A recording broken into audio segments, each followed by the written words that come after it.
Senator, I personally believe that you will become President of the Philippines, of the Republic of the Philippines.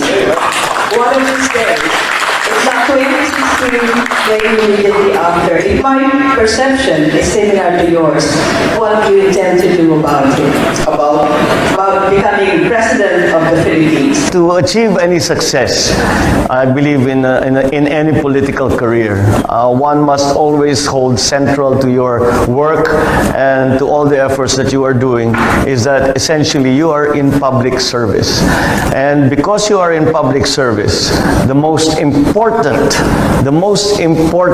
measure of your success and of your recognition as a successful and effective public servant is performance. If you have any desire to remain in the political life, in public life, then you must always go back. Of course, the partisan forces are there. Of course, there are individual elements that come into play. But I think at the heart of it, one must always say, at the end of the day, I will be judged by my constituency, by my performance, how well I did for them. It's easy to be distracted. It's easy to stray from that idea.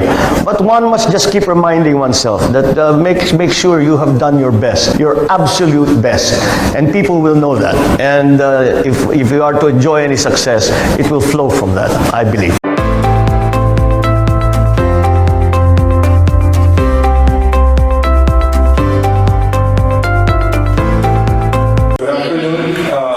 Senator Marcos, I'm actually Madam the Third from the province of Maguindanao, and I work with Immunity as well. Now, you mentioned, hypothetically of course, that there will be lasting peace in Mindanao, and thank you very much for that. But while all of us want peace, yearn for peace, some of us have focused on economic development. So more than a question really, it's an invitation for you to come to the province of Maguindanao, specifically to our plantation, and see what's going on. Thank you. That is exactly the same idea that I have, because as we are in the midst of these discussions on the Bangsamoro Basic Law, I will try to remind our policymakers that whatever we do with the Bangsamoro Basic Law, we must see it as only a part of the peace process. And I think that when we talk to our Muslim brothers and sisters, the complaint that they make that they are underrepresented and underdeveloped is quite valid, and we must address that. One essential part of addressing the problem is to bring development to the conflict areas. The theory is simple. If a person has a good job, makes a reasonable, a decent living, is able to feed his family, send his children to school, to clothe them, then there is no motivation for them to pick up a weapon and go to war. And I think that that is something that we should aspire to, in terms of not only giving a political autonomy and recognition of the differences in culture, in heritage, in history, in law, in religion, but also to provide the means by which this feeling of underrepresentation and underdevelopment is assuaged. That is something very important. It is something that can only be done over the long term, and it can only be done not through signing of agreements. That is part of it, but that is not the be-all and the end-all. You have to go back and actually be inclusive. Again, this question of being inclusive in whatever development, whatever progress you bring to the rest of the country. One of the most profound statements I heard during our hearings in the BBL was one of the leaders just simply said, "Stop treating me like a Muslim, treat me like a Filipino." And that is an extremely profound statement, and that's something that sometimes we lose sight of. You mentioned something about the tax regime you propose on this thing. What industry will get the highest tax? What industry will get the lowest tax? And in this regard, I also ask you to elaborate on that Marshall Plan you had, you did a study about, and how do you intend to have this implemented in your administration?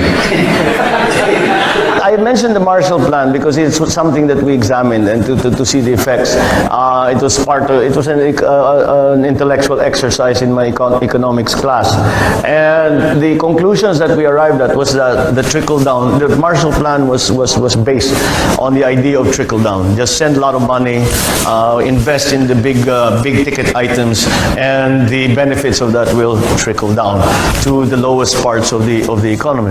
And upon examination, 10, 20 years after the Marshall Plan, it turns out that trickle-down theory does not work. It is not the role of business. It is not the role of the private sector to try and help that the distribution of wealth. The job of the private sector is to add value to all that you are doing in services, in goods, and to follow a socially responsible profit motive. That is an important function in the progress of our society, of our economy. It is up to the government to change that situation. We must make active policy decisions. We must take active implementation of that policy, where the distribution of wealth is done at a much better pace. We must always look to the disenfranchised. We always must look to those who are vulnerable, and that is the job of government.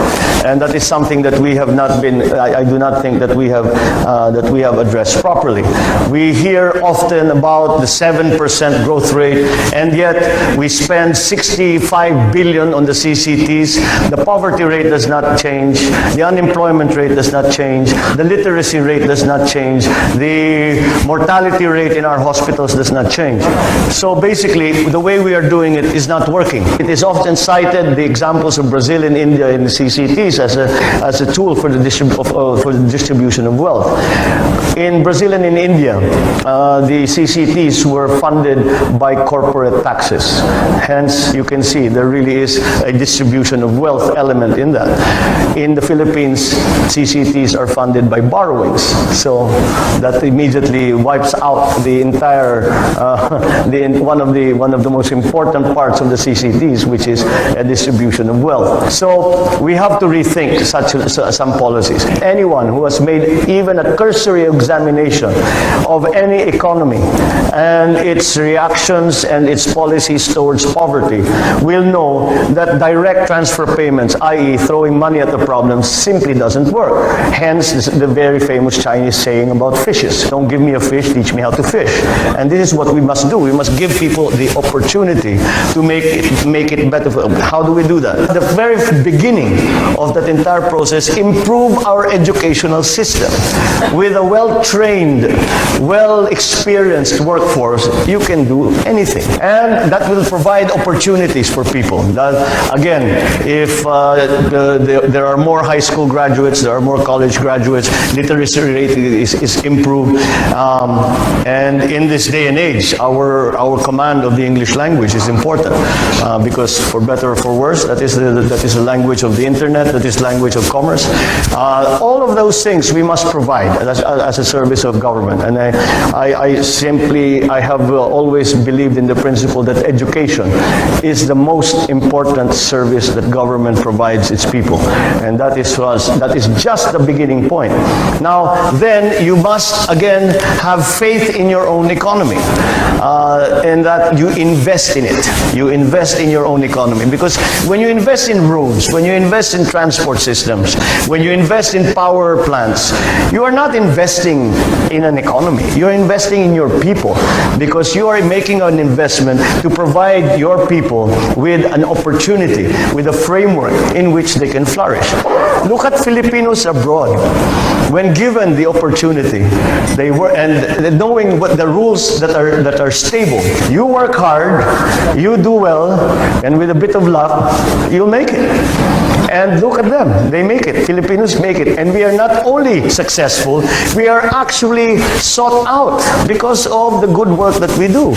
That all else being equal, they will choose a Filipino over another nationality. With such an asset, I cannot understand why we are in the doldrums when it comes to job creation, when it comes to the quality of life issues that we are facing.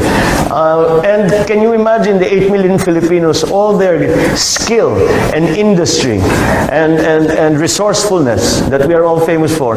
Can you imagine bringing them all back to the Philippines? Can you imagine the contribution that they will make to nation building, to our progress? That is something that we really have to do, is to understand that government is here to provide a framework for the private sector to flourish. And there are many ways to do that, some simple, some more complicated, but nevertheless, that should be the job as we see it in terms of the partnership that we are asking the private sector to join in with government. On the tax structure, it will have to depend. The tax fiscal policy always depends on the industrialization policy, the investment policy of any country. I was a little bit surprised to hear in the SONA that our manufacturing sector was vibrant. I am still to this point trying to find where that vibrant manufacturing sector exists. So, but that is something that I believe we should be attending to. We don't make anything anymore. And the most successful economy in the last 10, 15 years has been an economy based on making things. China, they make everything. And that is what we should try to learn those lessons. My main question is mainly about DOT, and I second the guy about talking about EDSA. We have EDSA in the air and also on the maritime level. You are in charge of the administration at this point. Sorry, so what's your question? The question is about the aviation side. We have so much investment, and also on the maritime side. So we're not respecting our college as far as transportation towards our island. If you are in a position, are we going to change and develop infrastructure of our aviation commercial traffic? It comes back again to infrastructure, to public investment. Just to take up your subject on aviation. If you remember, a few years back, the goal was to reach 10 million tourists a year. Actually, it may sound like a large number, but it is small compared to other countries. But that was the goal. Many observers have noticed that we are stuck at 4.5 million and have been stuck at that simply because we do not have the capacity to bring more people in. We do not have the infrastructure, we do not the software even for the tourism industry. The shortage in capacity does not only affect the tourism industry, but all kinds of commerce. The ultimate answer again is to create jobs.